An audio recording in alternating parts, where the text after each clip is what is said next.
All right, everybody. I think we've got a good group here, so we can get started. I will keep admitting folks as we go, but I think we've got a good group. Welcome, everybody, to this special event. I'm Jen Bradovich. If you don't know me already, I'm our Director of Exhibitions and Programs here at Print Center New York. And yeah, thanks so much for joining us today for this very special Zoom screening of the 1955 film Color Lithography and Art Medium. The film is included in a model workshop, Margaret Lowengrund and the Contemporaries, on view at the Print Center New York in the Jordan Schnitzer Gallery. The exhibition, curated by Lauren Rosenblum and Christina Weil, is the first to explore the work and impact of Lowengrund, who founded the hybrid print gallery workshop, The Contemporaries, in 1951, and the space later evolved into Pratt Graphic Art Center. The project brings into focus the bustling printmaking scene of 1950s New York, and really reveals Lowengrund's understudied impact on the trajectory of post-war printmaking. I am happy to have Mark Pascale here with us today. Mark is the Janet and Craig Duchossois Curator of Prints and Drawings at the Art Institute of Chicago and is a practicing lithographer. Welcome, Mark. Can you tell us a little bit just about yourself, about your own experience with lithography as a practitioner, and your interest in historical processes like this? Sure. Thanks for inviting me. Welcome, everyone. Happy to be here, but I know we're all here to see the film, so I'll be brief. I've been practicing lithography since the early 70s, started working with it as an undergraduate student, and I guess my generation was the generation that kind of inherited all of the good stuff that happened in the 50s. And it was our hope that we would replace those people, but we never did in many cases because those people stayed in their jobs until they were 80 or 90. So it's interesting to see this film by Reginald Neal, which is fascinating for the way that it depicts a workshop at that time, and also his methodology, which is homemade, completely self-invented. Interestingly, he passed through Chicago and studied at the University of Chicago in the late 30s, probably came in contact with Francis Chapin, who was one of Bolton Brown's students at the Bolton Brown lectures at the Art Institute of Chicago in 1929. And it was one of the ways that lithography was passed across the country. And his methods, as I was watching the film the first time, reflect a lot the way that lithography was practiced in Chicago. So I'm very curious. I didn't study here, but I've become a student of Chicago, having lived here since 1981. And I'm a geek. That's my interest. Perfect. I think we have a lot of geeks on the call, so you're in good company. So let's see, just a little bit of housekeeping for folks who are joining us. Please stay muted during the program so that everyone can hear what's happening really clearly. During the screening, please feel free to use the chat function, which is open. You can tell us where you're joining us from. You can kind of react in real time to anything you're seeing there. Feel free to use that. When we get to the end of the screening, we'll have a little chat that you're welcome to stay for. Super casual participatory. If you'd like to ask a question or make a comment or participate in that conversation, you can use the raise hand feature that should be at the bottom of your screen. Actually, I'm not seeing it, but if you don't see it, maybe just raise your hand visually, or use the Q&A button. Oh, it's in reactions. Reactions, raise hand. Okay, that's how you're going to let me and Mark know that you'd like to contribute. And then let's see, the film is captioned. So if you're using the Zoom generated closed caption, you can turn that off for the screening if you'd like. We had our team here did some really nice captioning on the film. And so just a little more about the film before I press play. This was produced by the University of Mississippi Film Center, Department of Film, Television, and Radio. And in it, Reginald Neal demonstrates the step-by-step creation of his 3-color lithograph reflections, and takes us through the Cincinnati Museum's 3rd Biennial of Contemporary Color Lithography from 1954. Neal Neal was a professional printer for the contemporaries and was a leader in advancing color lithography in the United States. Always committed to demystifying complicated printmaking processes and a huge advocate for lithography's artistic potential, Margaret Lowengrund hosted a screening of this film in November 1955. And now, thanks to our digitizing of the original 16mm film, which our curators located at the Film and Video Collection of the Morris Library at the University of Delaware, so can we. So thank you for being here. I'm going to admit any more people who are in the waiting room, and then I'm gonna start the screening. Here we go.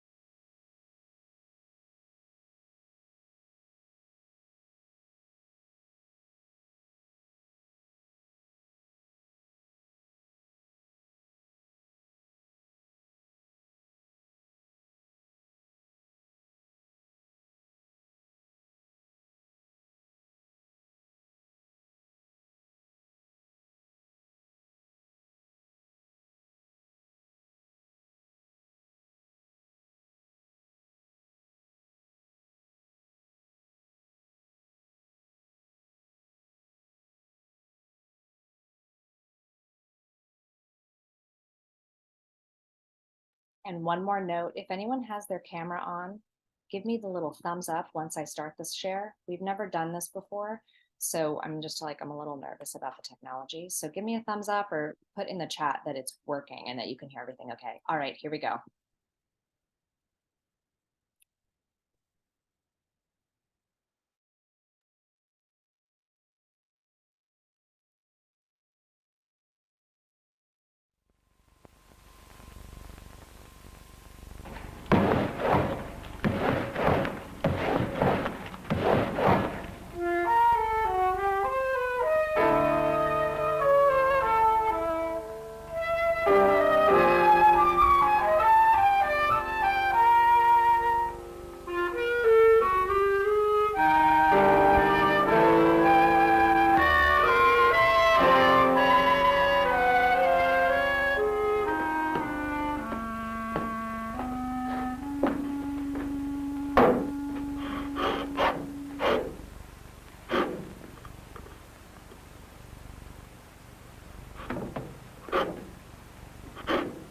A flat stone surface is ideal for drawing, but stone is heavy and bulky. Not many people would want a picture that weighs 60 pounds or so and can only be displayed like a piece of sculpture. Through the process of lithography, however, drawings may be printed from stone to paper, retaining all the characteristics of the stone drawing, but eliminating the bulky stone itself. The drawing on this stone has already been printed, so it may now be removed and the stone resurfaced for a new drawing. This is done by grinding off the old drawing with powdered carborundum. This comes in several grades, ranging from coarse through fine.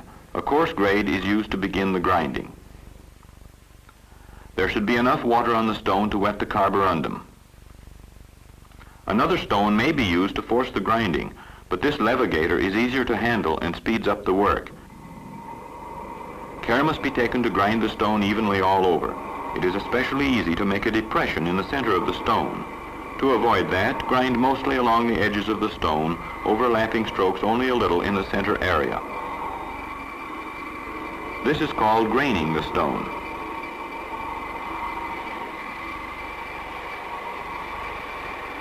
After a while, particles of loose stone and grease from the old drawing accumulate to form a layer of muck on the stone. This cushions the carborundum grains and hinders grinding, so it is washed off, and fresh carborundum will be used to continue the graining.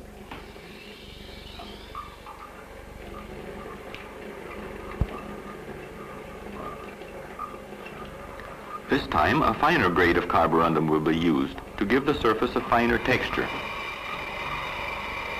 Just how coarse or fine to grind the surface depends upon the type of drawing to be printed. Obviously, if a drawing is to contain much fine detail, a fine textured surface will be needed, and a fine grade of carborundum should be used to finish the graining. For more open tones, often used in areas of overlapping colors, all graining may be done with a coarse abrasive. This stone will have a medium fine texture, which I personally prefer for most black and white work.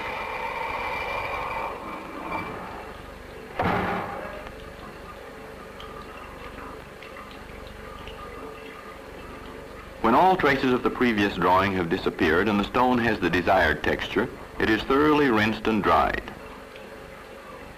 A fan may be used to speed up the drying, and I like to use it just so I can watch the changing patterns which appear as the water evaporates.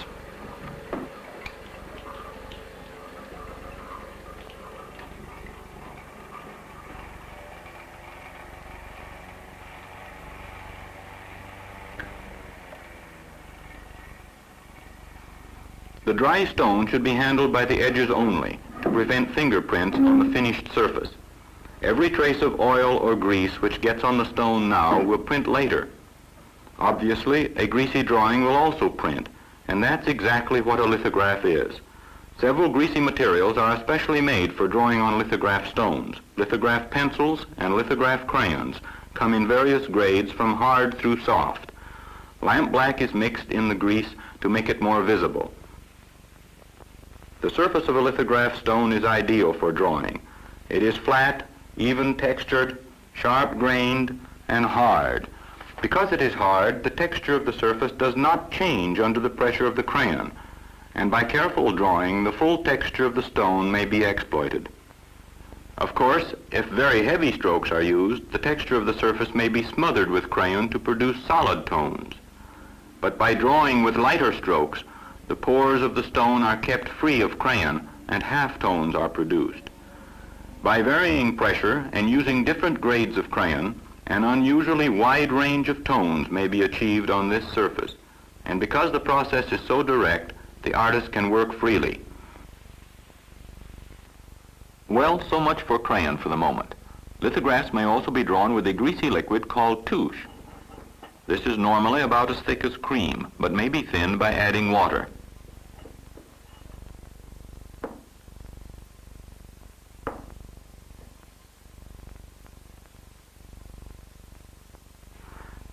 Notice the difference between these brush lines and those drawn with the crayon. The characteristics of each of these will appear in the finished print exactly as they do here, for lithography is the most autographic of all printing processes. Any effect the artist can achieve on the stone can be printed onto paper. The artist has complete control.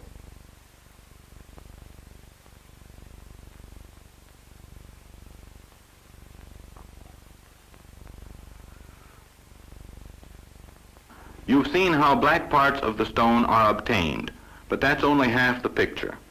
In lithography, the white areas are equally easy to control, because touche and crayon can also be removed from the stone. One way of doing this is by washing the dark areas with gasoline. Areas cleaned with a swab like this are quite different from those left by drawing around them with touche and crayon.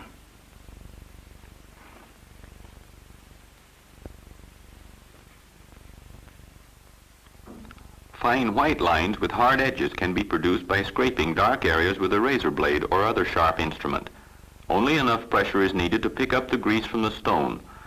There is no need to make deep grooves or scratches in the stone itself. Sandpaper or wire brush may also be used in this manner to achieve different effects. Being liquid, touche can be applied in many ways. Dabbed on with a sponge, it produces textures like this.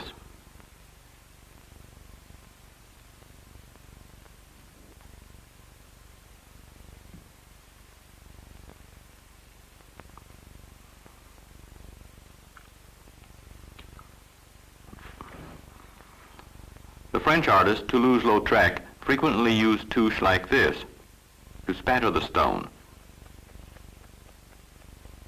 Because drawing on the stone is such a direct process compared to preparing an etching or woodcut, lithography has long been the favorite print medium of painters.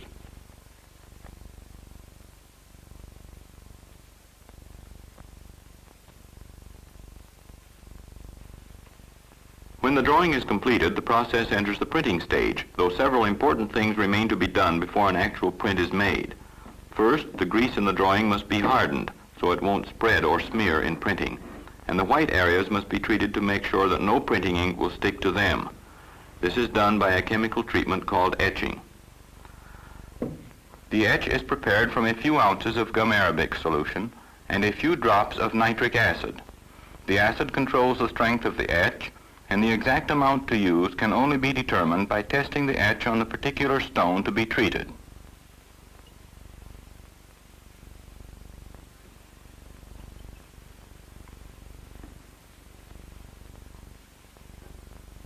If it froths like this, yet doesn't alter the drawing, it is the right strength, and the whole drawing may be treated.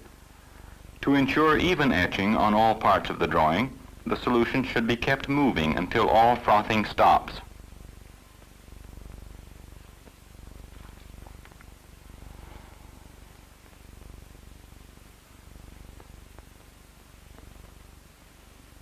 Those areas which were cleared of grease by rubbing or scraping are etched again with a stronger etch solution to make sure that they will print accurately, and this is left on the stone to dry.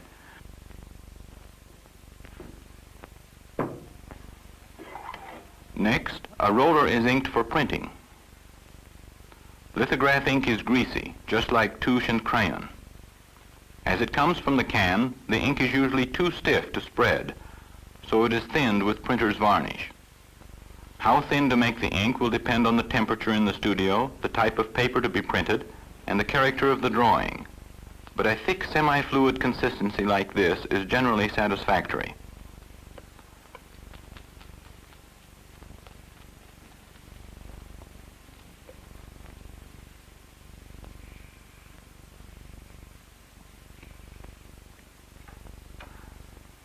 Leather grippers on the roller handles enable the printer to control the amount of pressure and drag on the roller.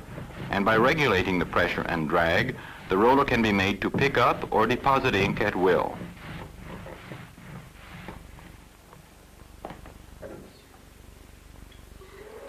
The etch solution has now done its work, so it is washed off.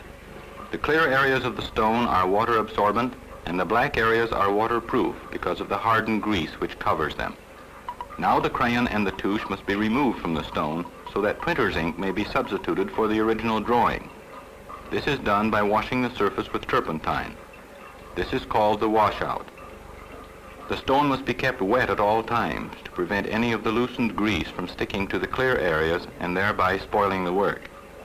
Grease will not adhere to a wet surface, nor will water adhere to a greasy one.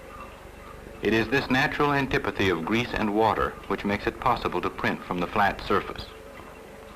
Here the pigment is gone, but the image is still evident, because water clings to the clean areas and is repelled from the greasy ones.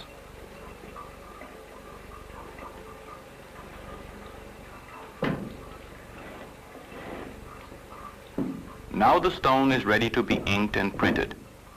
It is placed on a lithograph press and dampened with a wet sponge.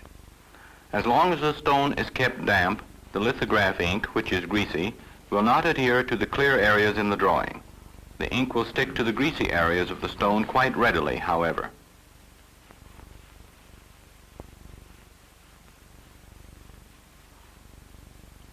The greasy areas of the stone again become visible as layers of ink build up on them. When the image appears as dark as the original drawing, it is ready to print. Paper is taken from the damp book, where it has been kept between moist blotters overnight. Moisture softens the paper so that it makes better contact with the stone. The paper is laid on the stone carefully so as not to smear the ink. Next, a couple of blotters are put on, and then the tympan. This is a sheet of press board lubricated with axle grease so that it will slide under the scraper bar of the press. The bed of the press always rises to the same height.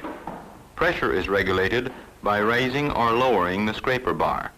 A printer familiar with his own press does this by feel, but measurements have shown that pressure is usually about 1,800 pounds per square inch.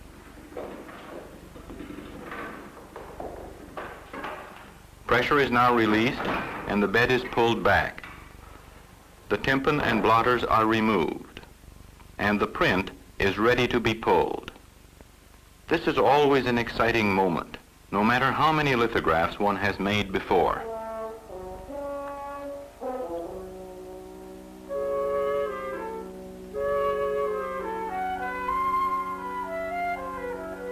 A good first proof, fully inked and clean. The peppered effect of spattered touche, the scratched white lines on black, the web-like shapes of the sponge and the soft crayon halftones, and the strong contrast of areas washed white by the gasoline. This print is just like the drawing on the stone, except for being reversed left to right.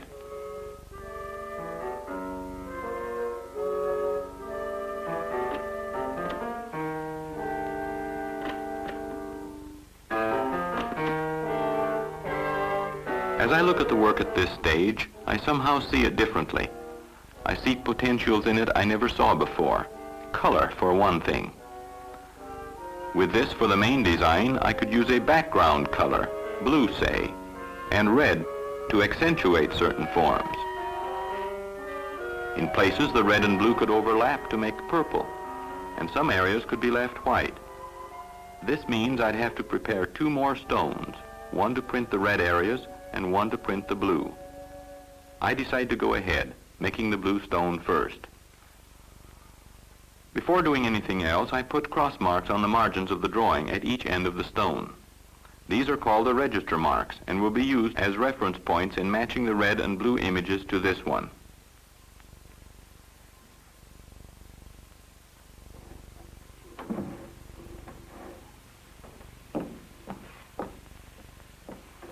The next step is to make an outline of this drawing, separating those portions which I want to print blue from those which must not be printed blue. Such an outline is called a color separation and is easily made by tracing areas from this drawing onto celluloid with a lithograph pencil. The register marks are traced first, then if the celluloid slips while tracing the drawing, it is easy to realign it with the image on the stone. Now it doesn't matter whether an outline is made of areas to be printed or areas not to be printed, as long as the two are clearly separated and you remember which is which. In this case, I outline the areas which must not be printed blue. That is, those areas which are to appear white or red in the final print. It doesn't matter if blue is printed in areas of the black image, because the black ink will print over it and conceal it.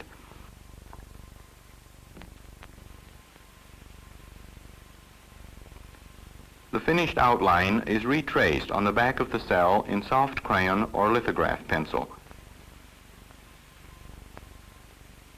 Next, the cell is laid face up on a freshly grained stone. The outline on the back of the cell is in contact with the stone, and since it is greasy, it will transfer to the stone quite readily. The transfer is made in the press, just like the print.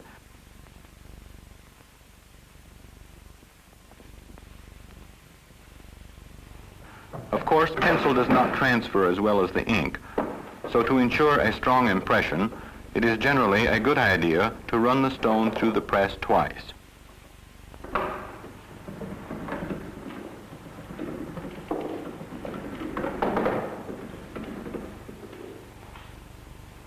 Now to make a lithograph drawing of the outline on the stone. This can be done by working up the areas to be printed with touche and crayon, just like we did for the keystone. But since solid color is all that's required, the stop-out method is more efficient. In this method, the areas not to be printed are covered with gum arabic solution. Since the areas not to be printed were outlined, all I have to do now is fill in the outline with gum, which, by the way, is considerably easier than drawing around the areas with touche.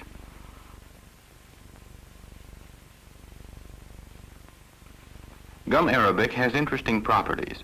When it dries, it forms a hard film which is impervious to almost everything except water.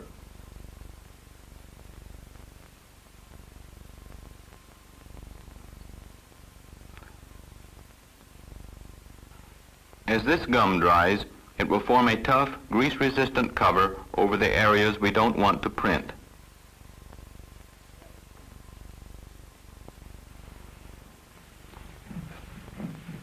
Now the stone is rolled up in lithograph ink, and those areas which are not covered with gum become charged with grease, just as if they had been painted with touche. Though ink also sticks to the gum, it does not penetrate it. The areas under the gum remain clean.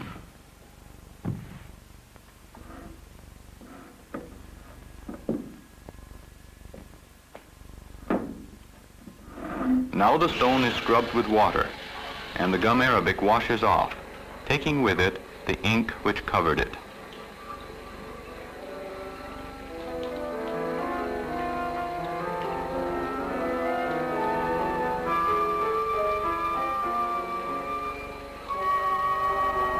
This drawing is now just like one made with touche or crayon, and it will be treated just like the keystone was.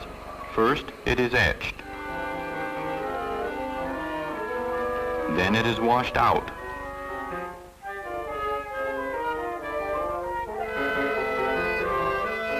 And finally, it is rolled up for printing. This time, it is rolled up in blue ink, since we want a blue image.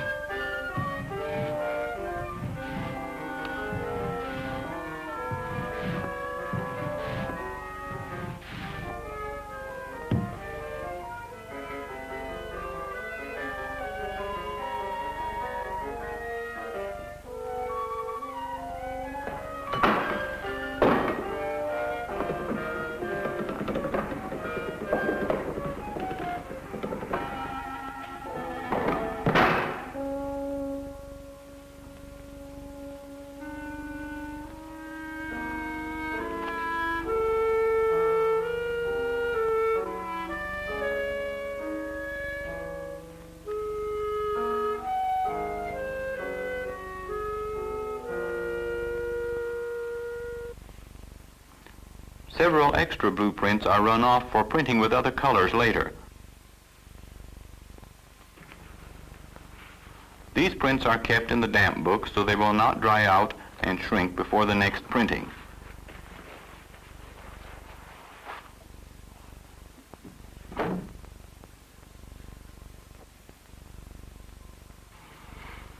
Now to prepare a red image for printing.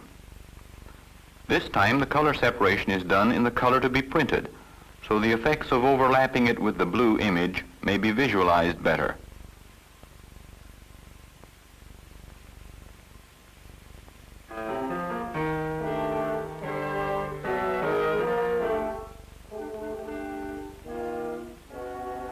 For transfer to the stone, the red areas will be outlined in lithograph pencil the same as before.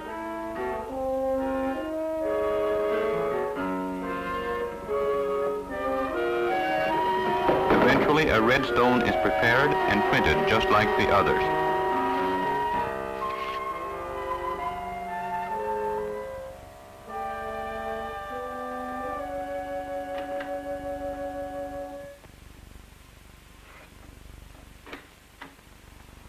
Obviously, this image was worked up in touche and crayon to give variety to the different areas. Note the half-tone so characteristic of crayon and the distinctive outline of the areas brushed with touche. Now to see how these look when printed together. One of the blueprints previously made will now have a red image printed over it. To make sure the red image will print in proper alignment with this image, the register marks on the print must be aligned with those on the red stone. To facilitate such alignment, the register marks on the print are partly cut out.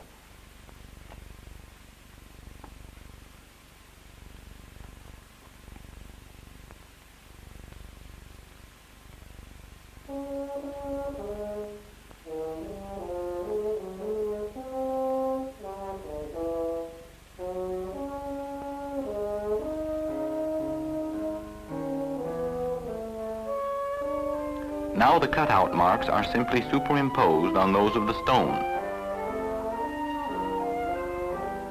The red and blue images are now said to be in register. Later, the same holes will be used to register the print on the keystone.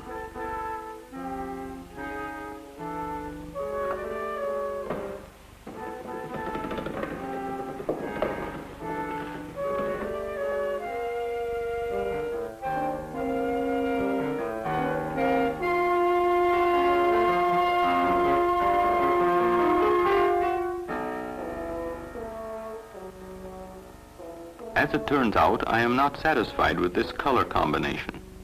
I think yellow would be better than this red.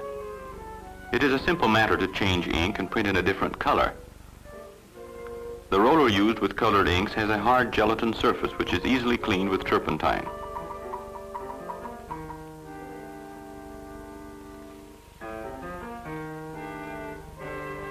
turpentine is also used to remove the ink from the stone.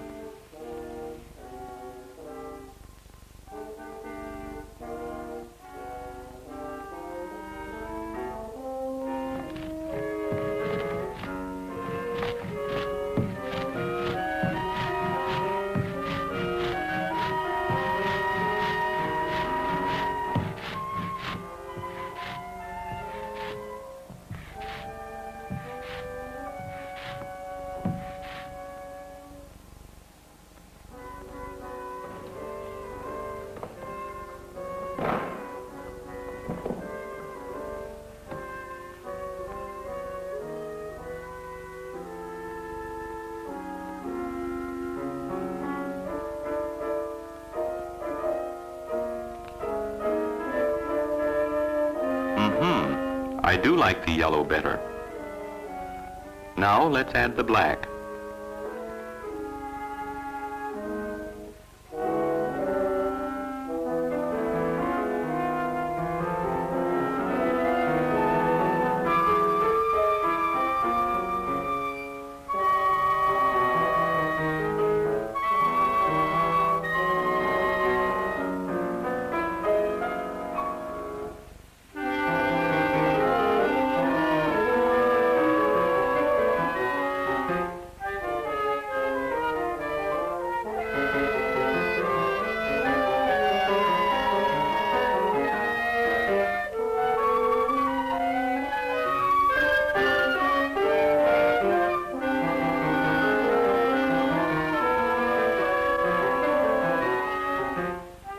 Now let's see how the red and blue will look with the black.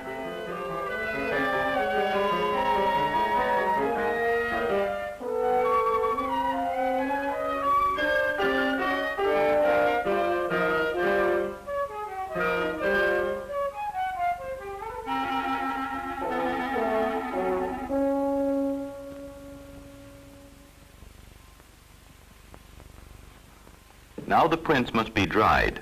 To prevent warping, they are placed between dry blotters and kept under pressure until the moisture is extracted.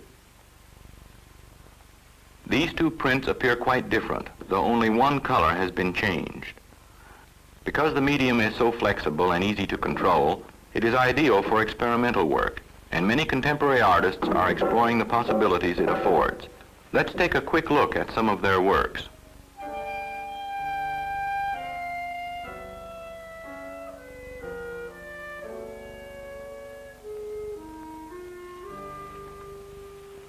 For this simple yet forceful design called Symbol, George Meistermann of Germany chose strong, solid colors and black.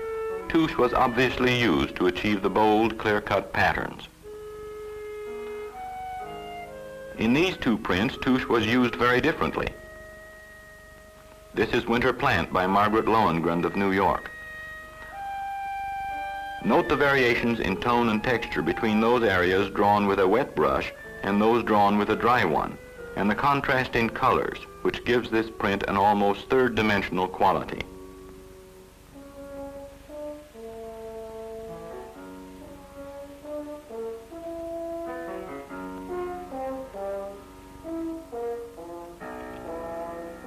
St. Francis the Market by Benton Spruance shows a very subtle blending of colors from three stones.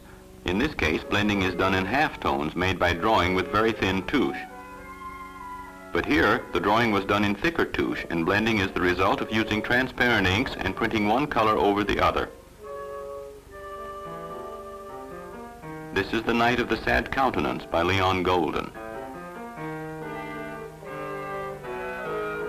For Horses 1953, Swiss artist Hans Erni printed in closely related dark colors to bring out the white razor blade lines of the drawing.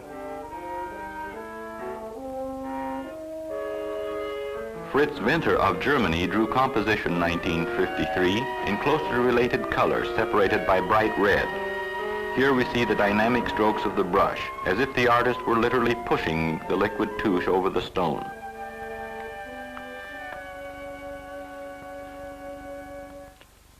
Rivertown No. 2 by Garo Antresian shows a wholly different use of touche and crayon and color. Alan Braun of England did something still different in Horace by using a tone block for background. From Germany comes this print of a rooster by Otto Dix. These wash tones are made by drawing on the stone with very diluted touche and printing with transparent inks. This gay and decorative still life with blue background is by Spanish artist Jose Galicia.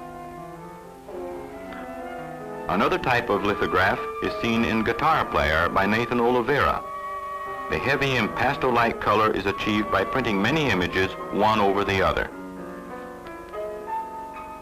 Earl Escher used the same technique in this print. Note how yellow has been printed over black in places, and how several different yellow images were overprinted to do this. In the print called Growing Things by Will Barnett, opaque colored inks are printed over the black image for a sort of chalky effect. The use of crayon and rough stone add much to the character of the print. Harbor Impression by John von Vecht was printed in 11 colors, though only 4 stones were used.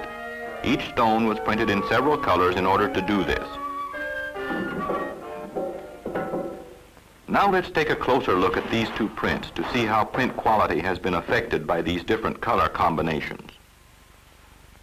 In this print, the red areas are distinct, as they should be, and the contrast between the red and black is good, but the red and blue do not go together so well.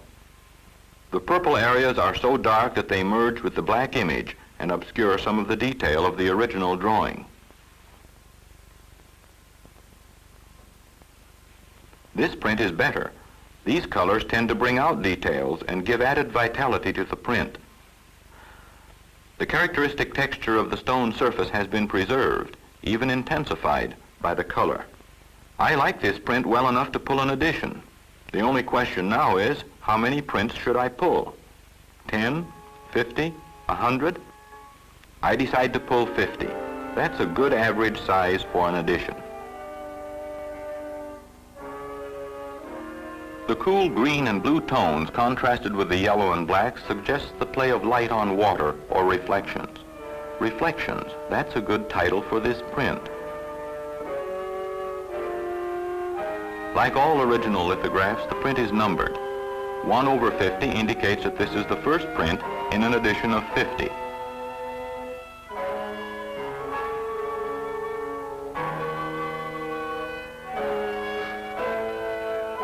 It has taken about 3 days to prepare the stones and proof them for this print, and it will probably take the rest of a week to pull the entire edition.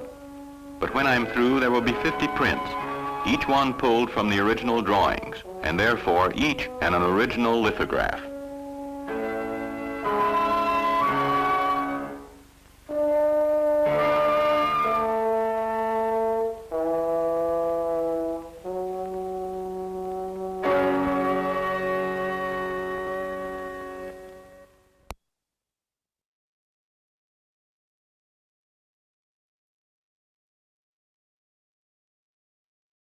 All right.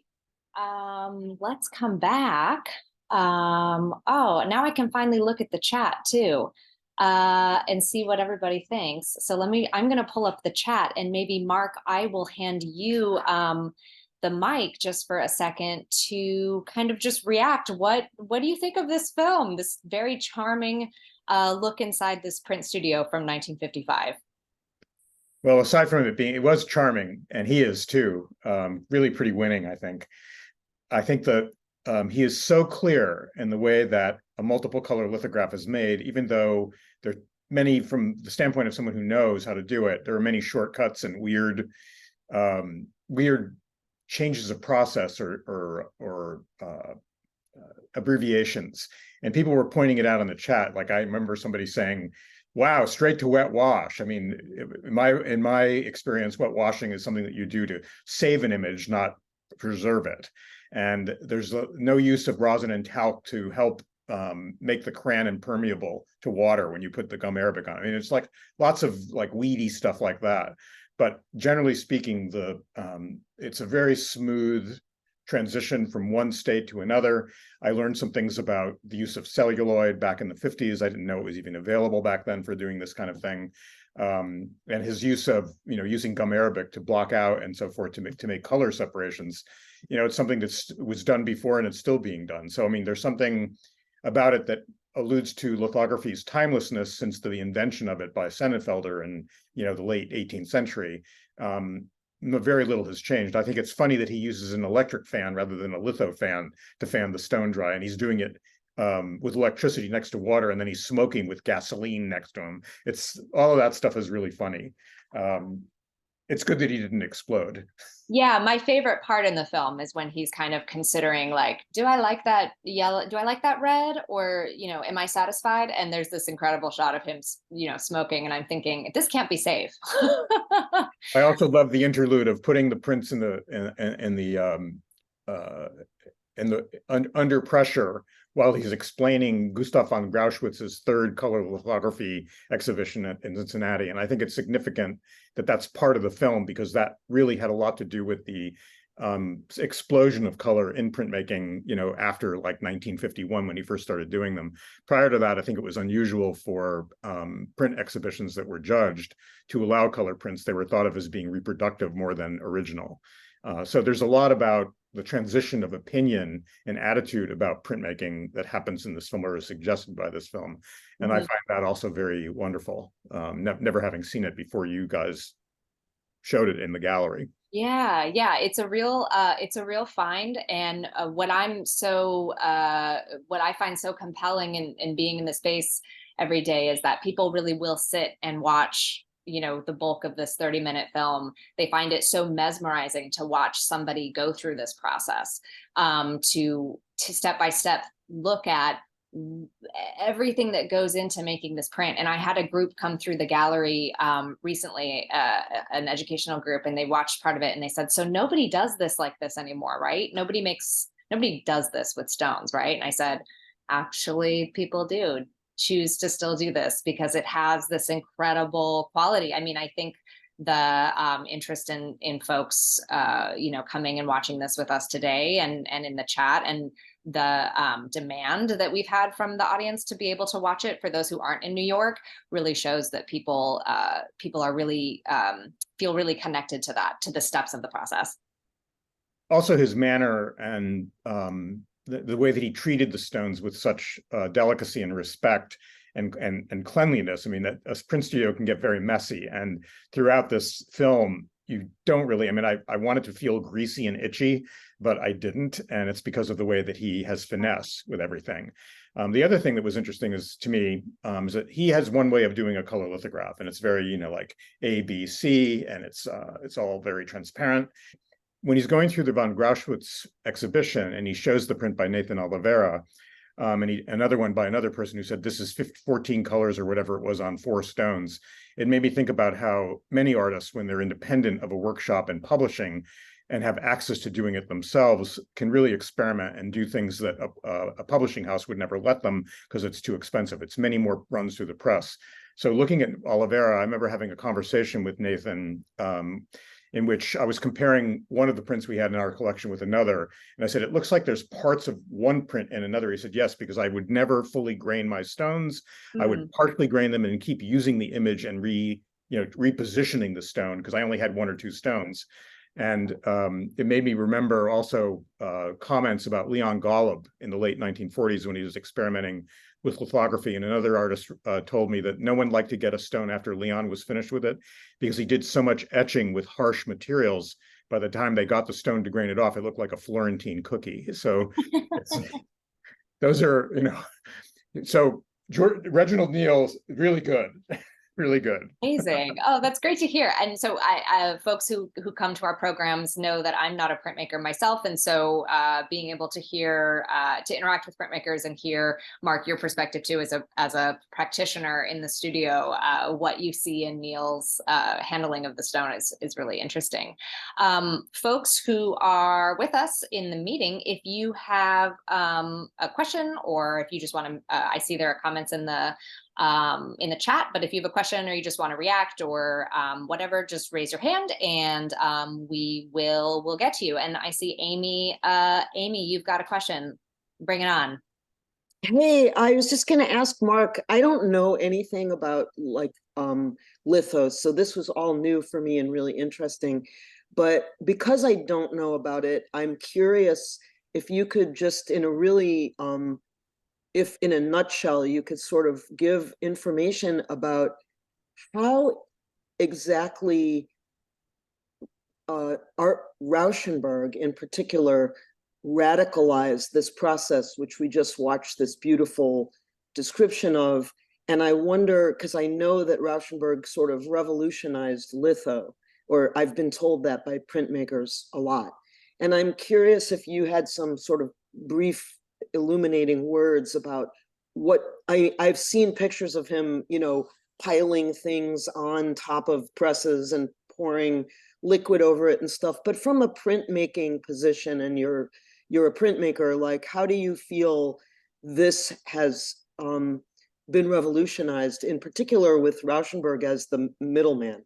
I think he freed printmaking from autographic procedure. So when he was first asked to make a lithograph by Tatjana Grossman, his answer was, the second half of the 20th century is no time to write on rocks. And then she and Johns encouraged him, and he did finally go to the studio. And what he was doing a lot of transfer from press sheets he was finding in the trash behind newspapers. And so he'd take these kind of dimensional things, and he would rub them, or he'd wipe touche on them and stamp them onto the stone, and then work around it. And eventually he started using photography as a medium by screen printing it onto the stone. And Mrs. Grossman was a very traditional person, and she didn't like the idea that artists would use anything but their hand to make things. But because she was so charmed by Rauschenberg, she let him do whatever he wanted. And also when Johns wanted to use a photographic image in one of his prints by the mid-60s, she relented. And then thereafter, they started using a direct way of doing it. But from my point of view, Rauschenberg's elaboration of printmaking was that he took methods and tools from the way he was working in painting and drawing. So for example, transfer, using solvent to get ink from a receiving surface onto, or like a magazine page, let's say, onto the stone, and then processing that and rolling it up to get upon a partial crappy image that he then enriched with more. And by the time he does the Cantos drawings in the early 60s, and then they publish a kind of facsimile of it after MoMA buys them all, he also makes lithographs based on those things, using the same elements that he used to make the drawings in the first place. The Art Institute has all of his original transfer materials in the collection that came from ULAE. And so they're just basically the magazine pages that he used that still exist as images, because he only leached the grease out of them to get it onto the stone. So once he understood that just about anything that would make a mark that would resist gum arabic, let's say, gum arabic is the material that makes the non-image areas of the stone water receptive only and grease repellent, then he really flew by with more and more ways of doing it.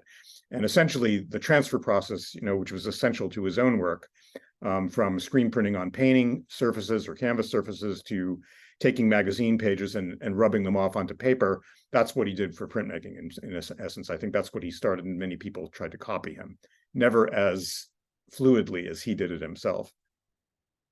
That's my opinion anyway. Thank you so much. Mm-hmm.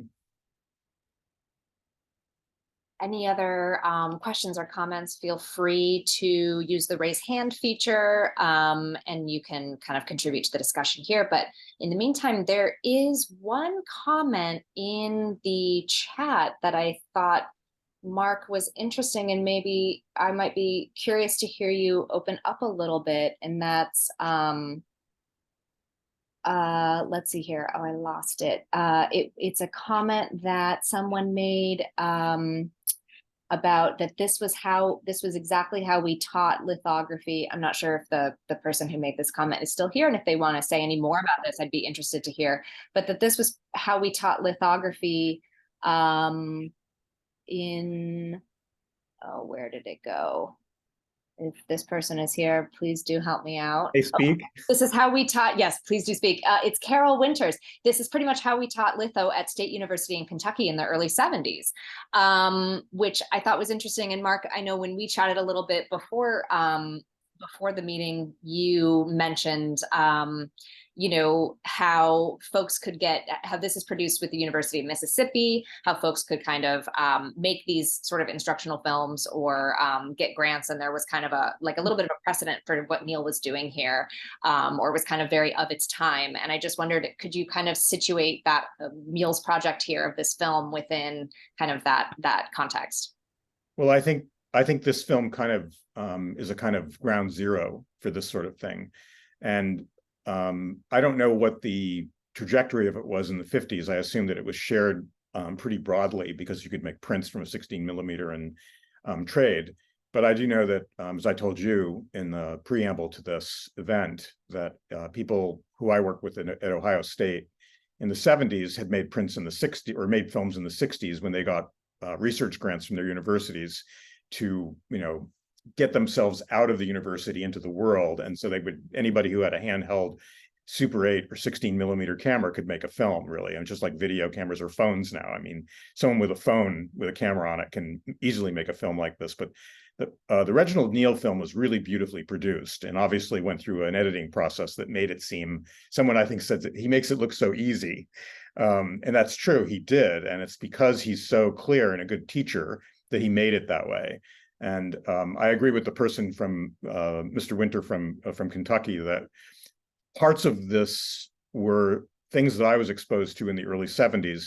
But by the time I was a student, there were faculty who had gone to Tamarind, and they were doing it in this sort of newfangled way. And so there was a kind of, I don't know, following the Tamarind Book of Lithography, which was published in 1971, you could go step by step and try to like figure it out in this other way. And it was a kind of mashup of self-taught material and also chemical exactitude, you know, like people measuring. I mean, when he put that etch on the stone and it foamed up like that, and he said a few drops of acid, but he's actually pouring it in. That made me think of a wonderful artist who I work with at Penland named William Walmsley, who taught in Florida, who was known as Ding Dong Daddy. And he had an etch that he devised by watching French printers in Paris, which was basically a big pail of gum arabic, which they would test by putting their finger in and licking it to see how strong it was. And there was a piece of felt attached to a dowel rod, and they would slop it in there and slop it over the stone. And he said it would just fizz crazily. And they figured, oh, so there's this one strength and that's what you do. And so applying it with your hand, it actually doesn't hurt when it's that hot. I've done it many times. Wow. I mean, the steps that are not seen here are the ones that make it like really good, you know, make it really clean. But if you work with an etch like that, you never have problems with marginal dirt. It just makes the stone, it actually changes the level of the stone slightly. That's probably why they were able to go directly into a roll-up, why they were able to go directly into wet washout, because the stone had been desensitized so strongly by the additive of all that acid. It really penetrated the stone. That's what the acid did. It helped it penetrate the stone. Yeah, wow. Yeah, when I watched this with Deb Cheney, master lithographer, in the gallery recently, and it was so funny hearing her commentary as we watched the film. And she said, "Oh, that's a lot of solvent." He's okay, that's a lot. He's really just pouring that on. Like, it was so funny to hear her reaction to those things. And yeah, seeing him smoke in the studio is really of another time. Carol, I see you're here and you turned your camera on for a second. I don't know if you want to say any more about teaching litho in the 70s in Kentucky. If not, I see Rosalind has a hand up. That's how I was taught by professors. That's how you were taught. Yeah, I mean, it's almost pretty exactly like that. I'm just thinking of also etching with, you know, open nitro baths, and we had sawdust and kerosene to clean the plates, and it was crazy. But I'm trying to think where my professors were from. I think she went to the University of Georgia. I started thinking like who taught this to me, and I'm not sure where she had her training, but it was pretty much like that, you know, and it was a very daunting process to like draw something and then wipe it all off. And we did a little of it. Well, we had all the stones and everything, but that, you know, this is in the mountains of Eastern Kentucky, and it was all there. So that's how we were taught. It was a good refresher course here. Also, someone said when he was going to the roll-up, said this is the magic part. And to me, after 40 something, 50 years, it's still the magic part. It has that resonance. So I agree with you. And I'm sorry to miss, I didn't understand that you were a woman. I saw Winters and sorry, forgive me. All right. Glad to see you. Rosalind has a hand up.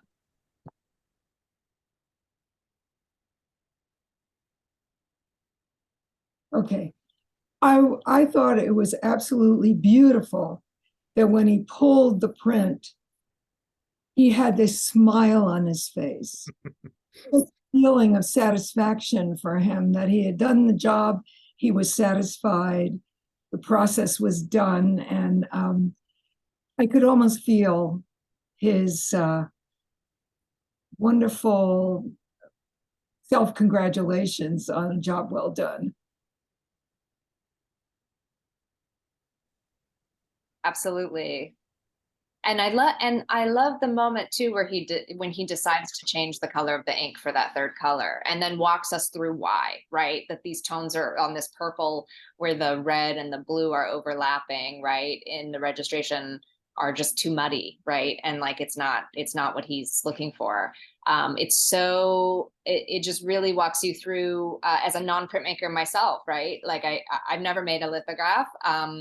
I understood lithography maybe finally watching this, and it really helps seeing him. I love that he included that kind of why he didn't like something instead of only like this is, you know, start to finish, like, you know, no not errors, but no changes of direction or change of course. Yeah, I like that a lot. Yes, I also, apropos of that, I loved how he walked us through that color lithography exhibition where he's sort of talking about, or he's imagining artist decisions about which techniques to use, which colors to use, how many colors to use, how to arrange it. And, you know, those kind of aesthetic thoughts happen, you know, both when you're printing, when you're drawing. And he's not really showing you the gestation period, although I did love how he's talking to himself and he comes up with a title for the print. It's like out of thin air, you know, like the Immaculate Conception. Yeah, totally. Yeah, I love that. These look like reflections. That's Yes. a good idea. I'll name it Reflections. Yeah, I love it. I love it. It's very charming. Is there anything, Mark, that happens in this that's just like that you just find so weird or bizarre from the perspective of you know, the 21st century process or maybe late 20th century process? Maybe that I've never had a soundtrack in my mind like that when I've been printing. I was kept laughing. Yeah, amazing music. No, Yeah. I'm sorry, I'll be serious.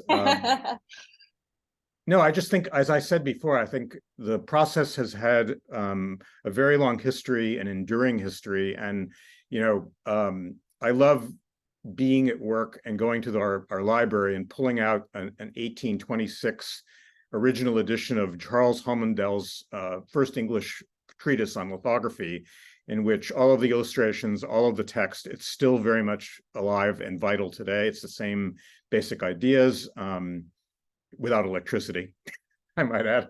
But it's, I think, as much as it may be different, it's the same. And that's one of the beautiful things about it. And I think that's true of a lot of art, that the more it changes, the more it stays the same. There's always history, and I like to always remember that. And this is a very wonderful reminder, a clear reminder and an eloquent reminder of that idea. I think it's enduring. Yeah, absolutely. As we finish up here, I would invite anyone else who has any lingering thoughts or observations or questions or would like to hear Mark's thoughts on anything that we saw to raise their hands so that we can get your question in. There's a couple folks in the chat who've asked if they'll be able to watch this again. We are working on seeing if we can just kind of get this posted to our YouTube page. So we'll keep you posted. Of course, if you're on our mailing list, if you're following around on Instagram, you'll get the most up-to-date information there. But we will certainly do our best to make it available. There's been such incredible demand for folks to see this. So we'll do our best to get that for you. But if not, I'm glad you could join us today. And maybe as a final question, Mark, just to leave us on in case anyone else thinks about any last comments, you know, thinking about, as a non-printmaker myself and as a person who is a little bit of a print generalist and certainly not an expert on the 50s, but I've learned so much about this period, about what was happening and what was exciting for printmaking in the 50s, and knowing that lithography is so important to this story. And the way that Neal kind of takes us through this exhibition in Cincinnati to show us what are the artistic possibilities of the medium and the process that he's just walked us through. Is there anything about I guess about the materials he's using, or what you can observe in the way he's maybe making this work in the studio here in 1954 that tells us something about like why prints look the way they look at this period? Is there anything that and maybe the answer is no, I'm just kind of curious, like from the material, from like the press he's using, or the inks that we can tell that he's using, or the way that he's clearly not a printmaker doing this process. And I don't know if Lauren and Christina are here and want to ask that question in a more eloquent way. Is there something we can understand about why prints maybe look a certain way at this period when color lithography is really kind of developing in the 50s?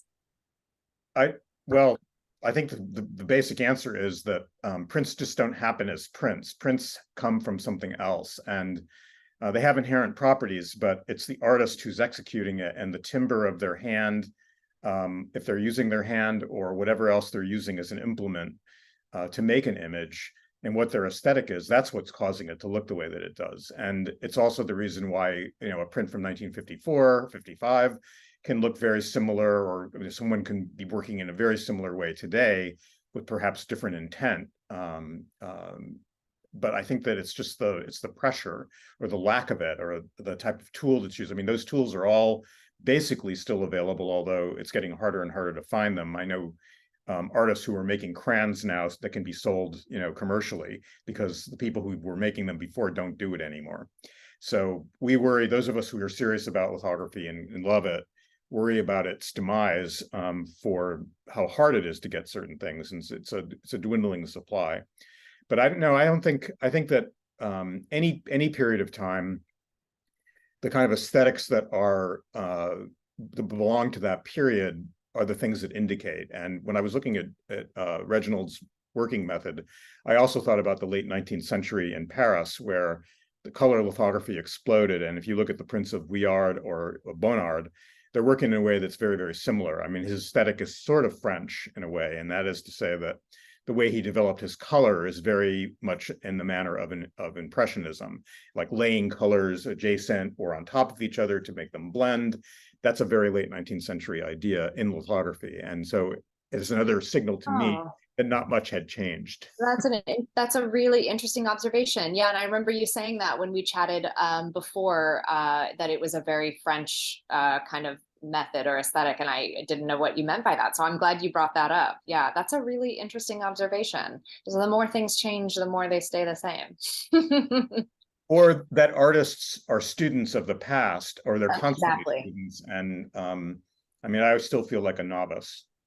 And that's my MO, be a novice forever. I love that. I love that. Thank you so much, Mark.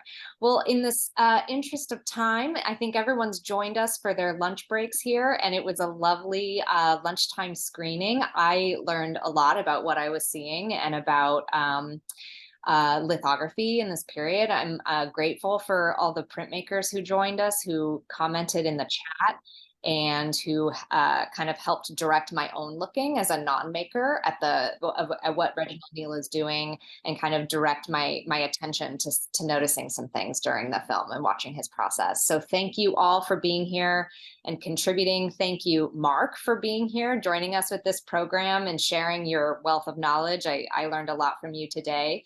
Many thanks to Danielle Cook and Alexa Gross for their work on the film's captioning, and to Digify for the film transfer that made this possible. A model workshop, Margaret Lohengren and the Contemporaries, is on view until December 23rd. You can get a copy of the beautiful exhibition publication on our website at printcenternewyork.org, and you can also check out our upcoming public programs at printcenternewyork.org/public-programs. And of course, follow us on Instagram at printcenternewyork, and sign up for our mailing list for all the up-to-date information. Our next show opens in January, and we will see you there. Thank you, everybody. If you want to say goodbye and go off mute and give a wave, we will welcome you saying goodbye. Thank you, everybody. Thank you. Thank you. Bye, everybody. Thank you. Thanks, Bye, Mark. Bye. Thank Bye. Thank So you. amazing. Great to see so Thank many you, friends Mark. on this. Yeah, lots of friends. You were phenomenal. Thank you. Hi, Susan. Thank you so much, Mark. Hi, Judy. I do. Oh, that was great. Look at all these friends. See, you don't have to travel. You can travel without traveling. That's my MO. Now you're on the hook here. We know where to find you. Thanks, everybody. Thanks, Thanks for the everybody. invitation. It's great. It's Thank an honor you. for Thanks, us, Peter. really. Hi, Katya. Bye. See ya.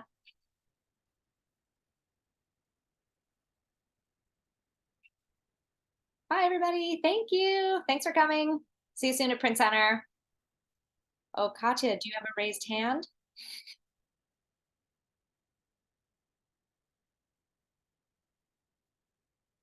Bye, everybody. Thank you. Bye, Emma. Thanks for helping me out. Yep. Bye, everybody. Thanks. Bye.